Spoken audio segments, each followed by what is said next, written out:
Hey everyone, it's Fun Around and my name is Jordan. This video will be for Friday's two-game slate for the WNBA. We have a couple of games with some bad defenses. So I'm going to jump right into this. I have just a couple of picks. You will see images that come up on the screen right here. That's from a data app called Outlier. There will be a link in the description for a 7-day free trial for Outlier. So this first game is the Wings versus the Sparks. You can take a lot of players here for points over. Two of the worst defenses for giving up points in the WNBA, some fast-paced basketball. But a player that I like is going to be, because Paige Beckers is out yet again, is going to be Dejanay Carrington over 12.5 points at -108. She has gone over in the last 4 games, and Paige Beckers has not been there for the past 2 games. And if I scroll down a little bit here, you'll see her minutes. One game there with Paige Beckers, she shot up over 30 minutes. And then the past 2 games, she's stayed over 30 minutes. And then if I filter over to field goal attempts, you'll see the past 2 games without Paige Beckers, 15 field goal attempts and 21 field goal attempts. So her points line really hasn't changed much. It was around 10.5 with Paige Beckers there and the lower minutes. Now it's just up by a basket. So I love where this line is at. Probably going to get bumped up throughout the day. Like I mentioned in my last video, I've taken the position rankings and then I've weighted them for 40 minutes per game, so we can get a more realistic rankings of how teams are doing against that position.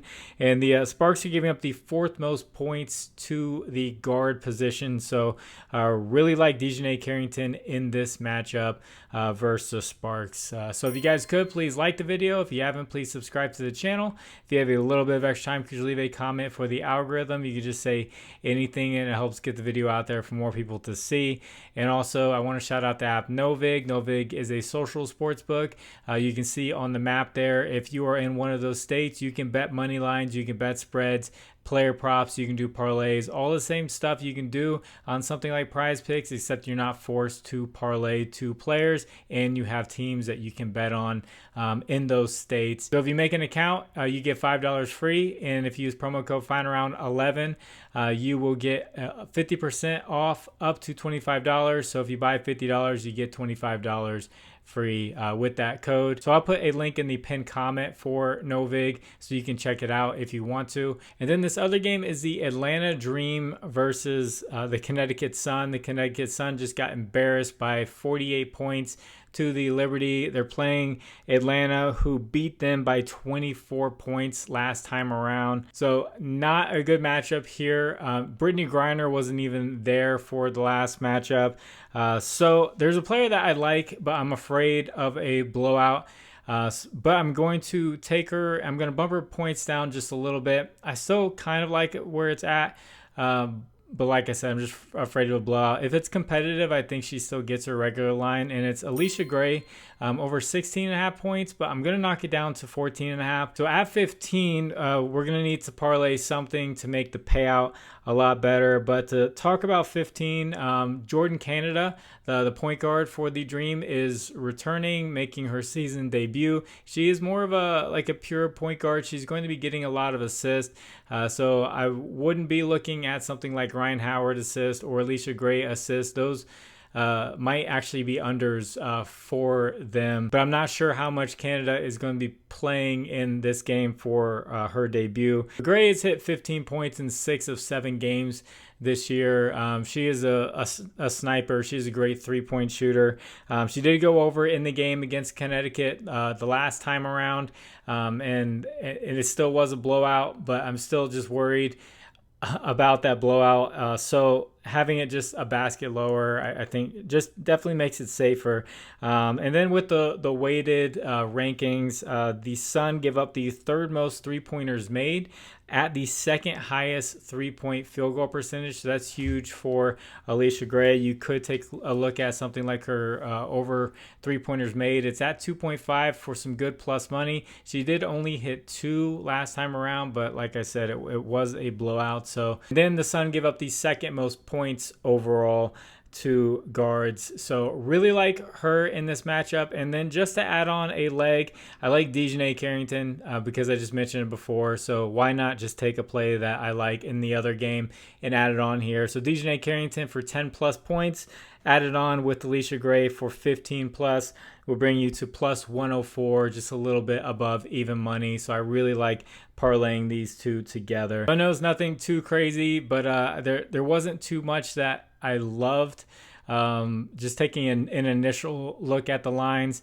So I potentially will look again in the morning. If there is something that I like under the pinned comment where I put Novig, there could potentially be more plays. So not 100% sure right now. I would just like to see, other players come out right now. So if you'd like to discuss lines further, I have a Discord. Link is in the description. Hop on in there. Talk about NBA, talk about WNBA, baseball, all that good stuff. That is completely free. And then as far as a recap goes, I had Sonia Citron for over rebounds, and she hit it in the first half pretty easily, and it was looking like it was going to be a really good day. But then the Nafisa Collier came up one basket shy of her points plus rebounds. That was a blowout for the Lynx, and she came out with 3 minutes left, so that really sucked there. She definitely gets one more basket if she plays. I should have went with the rebounds alone because I was talking about how great she was rebounding, and her numbers rebounding wise, or even double was plus money. So that one sucked. And then I think the read was fine for Gabby Williams for over 1.5 3-pointers made. It was pretty much a 100% hit rate, except for the very first game of the year. She had a long streak of just knocking down threes. She got 5 up and she knocked down one of them.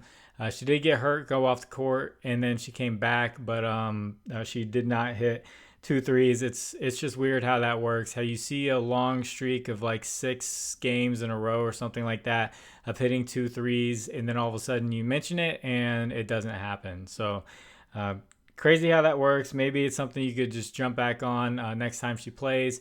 See if she gets it done. But the day started off great with Citron, and then didn't end too well with some blowouts and people just not knocking down their open shots. So it's just how it goes sometimes. WNBA, hopefully we can get on a hot streak. It's pretty much been like 50-50 so far this year. I've actually been doing a lot better in baseball and jumping into the baseball videos.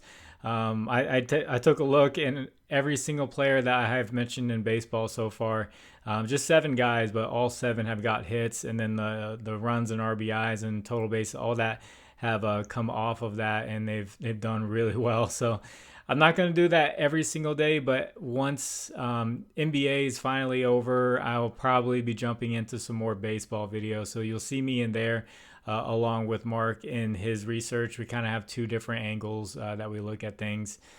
So that'll be interesting, and hopefully that'll help you guys make some money. I know once NBA is over, it's going to be a slow time, but I'm optimistic there's going to be a lot more interest in WNBA and baseball this summer. So hopefully it's a more fun summer than we've had in the past. So I'm going to get this one edited and get it out to you. God bless you all. It's fun around. My name is Jordan. I will catch you on the next one. Bye.